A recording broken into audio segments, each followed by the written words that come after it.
Kwingineko, wanawake mkoani Ruvuma wameiomba serikali kuongeza adhabu kwa wanawake wanaofanya vitendo vya ukatili, hasa kwa kuua watoto baada ya kujifungua. Wakazi wa Mfaranyaki, Songea, wameeleza kusikitishwa na kitendo hicho baada ya kushuhudia jeshi la polisi likimokota mtoto mchanga aliyetupwa katika dampo la uchafu la makaburi ya Wahindi. Adam Nindi ana mengi zaidi. Wanawake hao wameomba wanawake wenzao kufanya uchunguzi ili kubaini wanawake ambao walikuwa na ujauzito ambao ujauzito wao haujulikani jinsi ulivyopotea, na endapo mtu yeyote atabaini mwanamke ambaye alikuwa na mimba na hana, ripoti zitolewe mara moja kwa vyombo husika. Kwa mtu yote ambaye alikuwa anajua labda kama kuna mtu mjamzito mtaani kwao au ndani mwao au nyumbani kwao, atoe taarifa, kwa sababu hiki ni kitendo cha ukatili sana. Mtu huwezi kumtupa mtoto hivi. Hiki ni kitendo cha ukatili sana. Kwa mtu yote ambaye alikuwa na taarifa, kama kwa mtu alikuwa mjamzito au ndugu yake amuna tu mimba imepotea katika mazingira ya kutatanisha, basi atoe taarifa kituo cha polisi. Kimenisikitisha sana. Hiki kitendo ni cha kinyama na kinaniuma sana. Na wasiwa na mama wenzangu. Hiko kitendo sio kizuri. Bora kama kuna tatizo uende tu kumwegesha mlangoni kwa mtu kuliko hiki kitendo kilichofanya. Ukweli kimenisikitisha sana.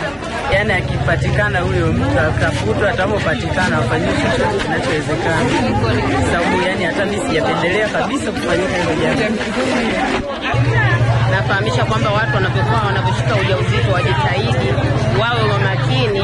Ni tendo la kusikitisha kukuta binadamu anatupwa pamoja na matakataka. Mwenyekiti wa mtaa wa Bilauli, Christian Ali Malimi, ameomba wananchi kutoa ushirikiano kwa jeshi la polisi kwa kutoa taarifa za mtu aliyetupa mtoto wa kiume kinyama ili akamatwe na mkondo wa sheria uchukue hatua zake.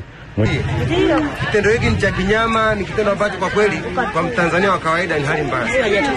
Kwa hiyo niombe kwamba huyu mtu kama alivyosema afande wetu kwamba huyu mtu lazima atakuwa kwenye majumba yetu. Kwa hiyo tufike mahala kila mmoja aone uchungu wa kitendo kama hiki.